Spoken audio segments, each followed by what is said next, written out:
We just did the knee video, and you could hear kids. There's a lot of kids here. And why do we see a lot of kids? Because as a tree grows, so it's bent. So if you have a tree that grows straight, that's what you want. And then you want a body to grow straight. And then if they fall off a swing or get in a car accident as they're older, it's very hard to bend or distort a tree that grows straight, right? So if a kid falls off a swing or something like that when he's 5 and you don't adjust them straight, they will grow crooked, or like the tree will grow bent. And the fibers inside of the tree will be bent. So we have a saying, so the tree is bent, so it grows. So we try to straighten children out as best we can, as early as we can. Even birth trauma, they say, is tough on the neck. We try to check the neck when they're born, make sure everything is centered. It's just little pressures. You don't have to do rah, rah, rah. So it's just very gentle adjustments, and they usually like it, and it stops all kind of stomach issues and so forth, colic, and I've seen it help a lot of issues. So my point is, we do check children. Why? Because we want them to grow as straight as we can. Again, it's easy, just like when an auto accident in an adult. If they get bent, that's the way they're going to grow from then on. It's not as bad if they were straight before the accident, and now it's the fibers inside of the tree were straight and they're being forced to the bend. It's easier to fix that kind of person.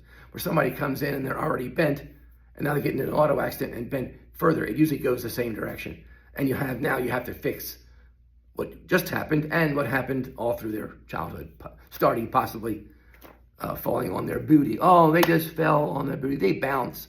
Children don't bounce. It's usually a permanent trauma. So when I'm at the playground and I see kids rolling off the slide and so forth, I go, I want to go fix them. So children need care, and also it helps them with, I want to give you an example of what it does to their sinuses and so forth. You see children all the time with the liquid coming out of their nose and stuff like that. Well, when the neck is out, and say it's over to the side, can you see the muscles on one side are tight and not on the other side? So the convexity usually has tight muscles, and that's the side you'll see the sinuses clogged, and the sinuses usually drain. Everything drains into the neck. Everything in the head, through all these holes, the nose, the eyes, it all drains through the face and goes down into the neck, into the lymphatic system, right? You study the lymphatic system. It has these tubes that go down and dump into the thoracic duct and the intestines. That's where all the garbage goes, right? Well, if your neck is out like this, and these muscles are tight, pinching the little tubes in there, the lymphatic channels, what's going to happen on the tight side? It's going to back up, and you'll see the children having problems. And then as they get older, you'll see the one side of the face will be larger. I don't even know if mine is pretty symmetrical. Mine is to the left. I usually have a lefty because the guy, when I was in 8th grade, I was in a little tussle, and the big guy, hit me on this side of my face with an open hand. And I think he set me to the left, because most people, again, have right head movement, and mine is to the left. And that's why you'll see my face will be larger over here, because all through my childhood, I had more pressure, more back pressure up into this side of the face, and that's why this face is a little bit puffed out. And most people have it on the right side because they're over to this way, and that blocks the channels. It's like having a rock. I always say it's like a rock in the middle of the stream, and the stream can't flow. Well, the stream can't flow through here, and you end up getting a back pressure. They'll have more eye infections. So if you have an eye infection on this side, on one side all the time, say, oh, I always get an eye infection in that right eye. Well, it's probably down in the neck, blocking the lymphatic wash, and it's causing a back pressure or stasis, and that's why I get more. I had a root canal on this side, in my opinion. I remember the dentist saying, oh, you have pimples on that side, and it's coming from your not washing your face. And I just went, not washing my face? And the root canal was, I had to take the root canal there, and that went before the root canal. I remember my whole side of my face, and I had pimples all on this side of my face, and there was one large one right here where this gland was all backed up here, and I had to actually clean it out. And I know that was coming from my upper cervical going out to the side. So even when I was having dental work done, I noticed that this side was worse. The dentin on this side was in more inflammation, and from the back up from the neck being out. And I have a left atlas, and I'll have a left atlas forever. And we can go over that, how that happens. We can look at the condyles. We can show you how once you have a subluxation, and we call this subluxation as a bone out of line. So once a person has a left atlas, so here's the atlas, and once that atlas goes, let's say, like I said, it was hit in the face, and it shoved my head to the left, and this atlas went out to the left. And I think what's happened is, if you do that early enough in a child, you can see if I can get it on here. You can see the way this angle here of this condyle, another one of Dr. Bowe's inventions. Let me put my glasses on so I can see a little better. So you can see the angle of, again, this here. These are called condyles. And the head, you can see, sits right in that condyle. I hope you can see that. And there's also condyles on the bottom of the skull. So you have two condyles here, and they're angulated also. So what I'm saying is, these bones harden around 13 to 18 years of age. They become, and even up to 25, you'll find in males, they say up to 25 or up to near 30, these bones are still soft. And as they have centers, they have ossification centers. And you can look those up, I'm sure, on Google. There's ossification centers all over the place in the bone. And they're not the same, it's not like the whole bone hardens all at once. These ossification centers go first. And you can look at there's pictures on the web showing the vertebrae from the top, and they show which pieces harden first. And if the condyle hardens, you see how it's pretty symmetrical in this model? So that means that it's holding the head symmetrically. These are the condyles. So it's holding, if I had a ball here, it would hold the condyle symmetrically. Well, what if I got hit, my head with it, and the condyle's now tilted? I'm exaggerating it, but you'll see how this condyle's now flatter and this one's sharper. So the head will never go up this hill. It'll always flatten, go down that flat side, because the condyle is misshapen because it hardened in the wrong contour. It hardened like that from having the head over to the side. So the condyle's not even. Oh, here comes the children again.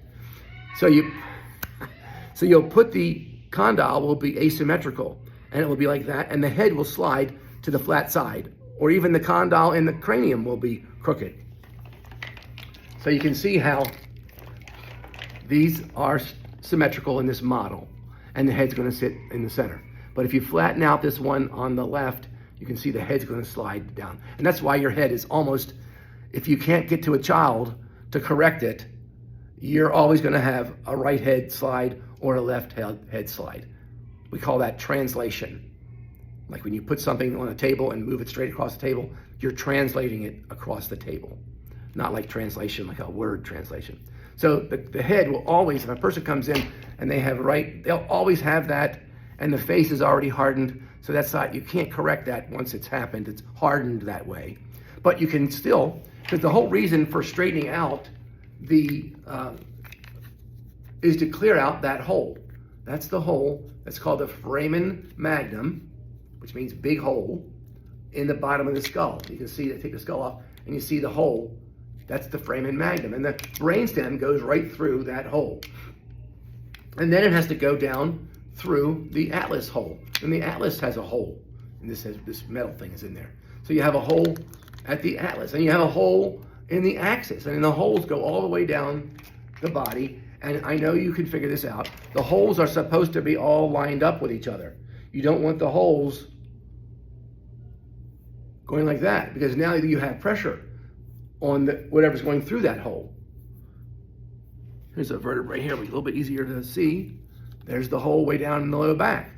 And a couple things can happen to that hole. If the holes aren't lined up with each other, you can see that the spinal cord has to make a zigzag through there. And that's not good for the actual spinal cord. Can you feel it? No. The spinal cord, they operate on the spinal cord without any anesthesia to the cord. They have to anesthetize or put Novocaine in these knuckles here.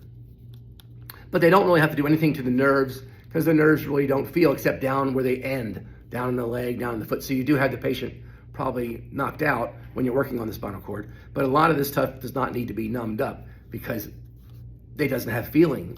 God decided to put the spinal cord, this model has a neat little spinal cord here, right down the middle of that hole to do two things. Those bones hold you up, make you not look like a jellyfish. I used to say, oh, you don't look like a jellyfish because you got this bone down your spine, gives you a tough center to live on. And then he put the nerves inside of that hole to protect them. So you come up and pat somebody on the back, hey, how you doing? How you doing? They don't go, oh, because you're hitting the spinal cord. So the spinal cord uses the spine for, I always think of a violin in a box, and it's kept safe inside of its case. So this is the case. Your spine has two functions: keep you from looking like a jellyfish, and to protect the spinal cord. And those two things interfere with each other. The structure of the body interferes with the function of the spinal cord, and that's where you have chiropractors, because we are supposed to keep these two guys from interfering with each other. So we align the spine the best we can. Now there's a mechanical component also. Even if the spinal cord was not in the center of the vertebrae and was over here on the side, we'd still have to worry about the alignment of the bones, because we want those to last 100 and some years. And if they are crooked, they'll wear out before time, and you'll have spurs, they call them lipping and spurring, because you end up with those. And I showed you those on the models last time we were doing this. So you don't want the extra calcium depositing here, getting in the way of the nerve mainly, and you end up with numbness in your feet and sciatica down your leg. Sciatica is simply pressure on the nerve from some force. Either the disc is rupturing, the bone is out of line. I showed that hole last time, and you turn the vertebrae, that hole gets out of line. Or even this hole can be out of line. The hole going down the spinal cord is going, we call that the axial direction. You don't want that pushing on the spinal cord. So that's the way that all works together. And you're going to, again, same thing.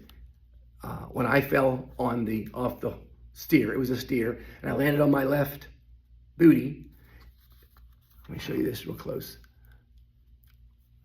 These are called the pars. You can see sort of a dog here. We call it the Scotty dog. And you can see the head of the dog is here, okay? And the tail is back here. And the neck of the dog can crack. And that's called spondylolisthesis. Spondylo means spine. Listhesis means it's sliding out of place. Because usually you can see that the back of the spine, this knuckle here, the top facet, runs into the bottom facet. And that keeps it from sliding. See, it can't slide forward anymore because it's hitting in the back. Now, when the neck of the dog, we call it the neck of the dog. Here's the dog.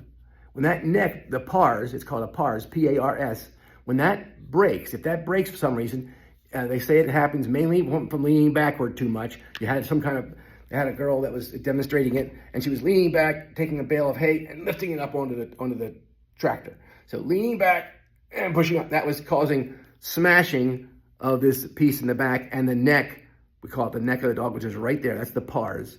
And the pars was breaking. And then the vertebrae is allowed, see, if I didn't have that stoppage there, right there, this could go forward, and you have a sliding. And on the x-ray, it looks like that. It's called a listhesis. And it can go different degrees. You can have stage 1, stage 2, stage 3, and it can go farther and farther forward. Again, causing stenosis or shutting down of that hole. Can you see how the hole going down the spine would be not in line with the next guy below it? See how it's not in line anymore? These have to be on top of each other perfectly to have a contiguous hole. If they go do that, it causes a stenosis or a closing down. Stenosis means closing down. And you can get that for different reasons. You can have the misalignment stenosis, the two holes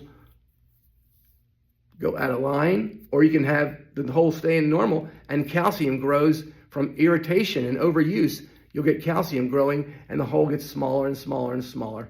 And I think mine is down to just a tiny little bit from years of working and years of bending forward over patients and riding motorcycles and all the stuff I like to do. It's caused the hole to get smaller and smaller, and my spinal cord is not actually the spinal cord. The spinal cord changes name as it gets down in the bottom. It ends, the spinal cord actually only goes down to about L3, right there. And then it forms a cone called the conus medullaris. And then out of the cone comes this stuff called the horse's tail, cauda equina. So you have from here on down, it's just like spaghetti noodle wires coming down and down your legs. And those wires, they're a little more easily to get out of the way of the bulge. So if you think about it, if you had the same bulge up here, it would hit the cord. Down here, it hits the cauda equina, and I picture the little horse's tail as it bulges, it can find a way to go through and not cause so much pressure. Where if it was a solid hunk of cord, it would just hit right into the cord. So it goes to this cauda equina, and that's what I have numbness down my legs and so forth, and weakness, because I've bent down here so much. And why did that wear out? You all know it, I've taught you. Because this area up here was just locked. So now my back moves. If you put your hand on my back here, I can make this middle section move a lot. And I don't move much down here anymore. But for years and years, I worked like that, all down the bottom, because I didn't know my own invention yet, which was to work above where the herniated disc is. Don't work on the herniated disc. In fact, that makes it even more loose, right? So you want to go above where the diaphragm is, and usually you hold your breath. You lock up the stairs. So you got to learn to breathe when you're swinging your golf club or your tennis racket, or bending down to clean the floor. Learn to breathe. Don't go. When you do that, that's all L4 and L5S1. So learn to keep the diaphragm loose and use this part of your spine instead. And that's what I work on in most of my patients that come in with low back problems. I work here. That's my secret. God bless, and like and subscribe.